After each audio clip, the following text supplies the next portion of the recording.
ابھی جو اعلان ہوا ہے سیریز کا، نیوزی لینڈ سیریز کا پاکستانی ٹیم کے حوالے سے، اور ساتھ ساتھ آپ نے ایک زبردست بریک بھی نیوز کی ہے کہ سلمان علی کیپٹن بنیں گے، اس حوالے سے ذرا بتائیے۔ اچھا، یہ لاسٹ ویک آپ ہی کیا ایک شو میں بات ہو رہی تھی جب ٹیم ہاری تھی، کیونکہ میں 15 سال سے زیادہ یہی کام کر رہا ہوں، تو جو بھی کرکٹ بورڈ ہے تو ایک اندازہ سا ہو جاتا ہے کہ ہم میں اتنی کنسسٹنسی نہیں ہے، اتنا صبر نہیں ہے کہ ہم زبردستی کی چینجز نہ کریں، کیونکہ ہم نے جس کرسی پہ بیٹھے ہوتے ہیں ہم سمجھتے یہی ہیں کہ ہم یہ جو کسی طرح سے جو میڈیا پہ دباؤ یا شور پڑے گا وہ اس کو نکال کے اس کو بٹھا کے ہی کریں گے۔ تو مجھے لگ رہا تھا کہ اس بار بھی یہی ہوگا، جیسے ہر بڑے ایونٹ کے بعد ہم ہارتے ہیں اور پھر ٹیم میں چینجز آتی ہیں، تو مجھے لگ رہا تھا، پھر مجھے خیال آیا کہ کپتان کون ہو سکتا ہے اگر بابر رضوان نہیں ہوں گے T20 میں، کیونکہ سلمان علی آغا بڑا اچھا کھیل رہے ہیں جی، اور بیچ میں بھی انہیں موقع دیا گیا تھا، تو اس کو سوچتے ہوئے میں نے کہا کہ جی سلمان علی آغا ہی کپتان ہوں گے۔ ہماری بدقسمتی سے یہ کہ اگر آپ لاجک سے بھی بات کریں تو لگتا ہے یہ کہ جی آپ نے کہیں سے خبر نکالی ہے۔ بعض وقت اگر آپ کا تھوڑا سا دماغ کام کر رہا ہو اور آپ نے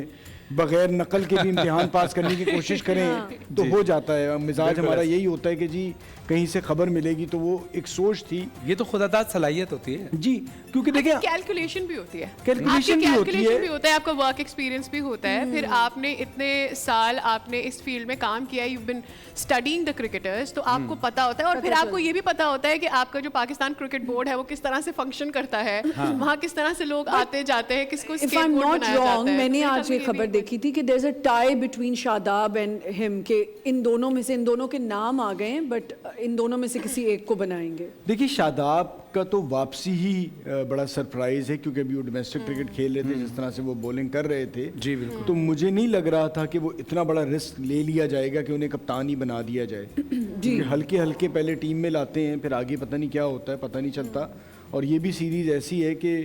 زیادہ امیدیں رکھنی نہیں چاہیے، ہو سکتا ہے اس کے بعد بھی بہت سے لوگ جو بچ گئے ہیں وہ چینج ہو جائیں، کیونکہ ہم ہار اور جیت پہ چلتے ہیں۔ ہمارے ایسا کیوں ہوتا ہے؟ جیسے کوئی اچھا کھیلنے والا ہوتا ہے، یعنی پہلے ہم دیکھتے تھے جب عمران خان صاحب کھیلتے تھے یا وقار یونس صاحب یا وسیم اکرم صاحب، یہ لوگ کھیلتے تھے کافی عرصے تک، ان کا ڈیکورم بھی رہا، اسٹارڈم بھی رہا۔ اچھا اب جو جیسے سرفراز آئے تھے، عامر آئے تھے، یہ ایک عرصے کے لیے آتے ہیں اور اس کے بعد پتہ چلتا ہے کہ یہ بالکل نہیں ان کو کھلا نہیں رہے۔ کیا وجہ ہے اس کی کہ اچانک سے نئے پلیئرز آنا بری بات نہیں، لیکن اچھے پلیئرز اگر کھیل رہے ہیں تو اچانک سے ان کو سائڈ لائن کر دیا جاتا ہے، اور پھر نئے پلیئرز ایسے آتے ہیں جن سے ہمیں پھر مایوسی بھی ہوتی ہے۔ دیکھیے ہمارے یہاں اصل میں جن لوگوں کی آپ نے بات کی، خان صاحب کی، وسیم اکرم، وقار، یہ پرانے جتنے بھی ہیں، اس زمانے میں جو کھلانے والے تھے نا، جو کرکٹ بورڈ چلانے والے تھے، وہ بڑے قابل لوگ ہوتے تھے۔ پھر جب ہوا یہ کہ کرکٹ بورڈ میں سیاسی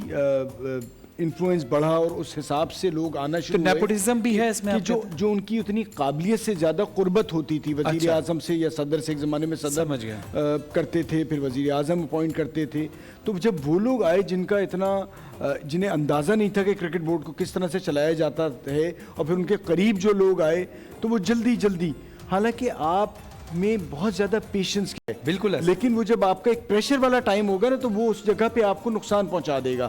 تو آپ نے ضرور یہ دیکھنا ہوتا ہے کہ کس کو کس وقت لانا ہے، اور کھیل میں اور اس میں بہت امپورٹنٹ ہوتا ہے کہ جب خاص طور پہ ICC کے ایونٹ ہے اس میں پریشر کو ہینڈل کرنا بہت ضروری ہوتا ہے۔ تو یہ جب ہم غلطی کرتے رہے، اور پھر اگر مجھے یہ خوف ہر وقت رہے گا کہ میری جگہ آج آخری دن ہے یا میرا کل آخری دن ہے، تو پھر میں بھی برا کرنا شروع ہو جاؤں گا۔ تو یہ ہمارے یہاں جو کانفیڈنس دینا چاہیے نا، وہ کمی ہوئی۔ ایک اور بھی let me add one more thing into it, cricket اب بہت زیادہ ہو رہے ہیں، جتنا کرکٹ وسیم اکرم کے دور میں ہو رہی تھی، وقار یونس کے دور میں ہو رہی تھی، سو آن، ہمارے جتنے بھی لیجنڈس ہیں، اس سے بہت زیادہ کرکٹ ہو رہی ہے۔ وین وی ٹاک اباؤٹ کہ جی سرفراز کے ساتھ کیا ہوا، یا محمد عامر کے ساتھ کیا ہوا، یا انہوں نے اور پلیئرس کے ساتھ کیا ہوا، انہوں نے اور طرح کی یا اور فارمیٹس کی کرکٹ بھی کھیلی ہے، لائک انہوں نے ریڈ بال مطلب ٹیسٹ بھی کھیلا ہے، انہوں نے ODIs بھی کھیلے ہیں، انہوں نے ٹیمس اب لیگز بھی کرتے ہیں، تو آپ کا فنکشنالٹی آپ کی بہت زیادہ بڑھ گئی ہے، اسی حساب سے آپ نے اپنی فٹنس کا خیال بھی رکھنا ہے، اس کے ساتھ ہی آپ نے یہ بھی ڈیسائیڈ کرنا ہے کہ آپ نے کتنی کرکٹ کھیلنی ہے اور کتنا ٹائم اپنی ذات کو دینا ہے، so that you can restore that energy and do some more cricket کہیں اور پر جا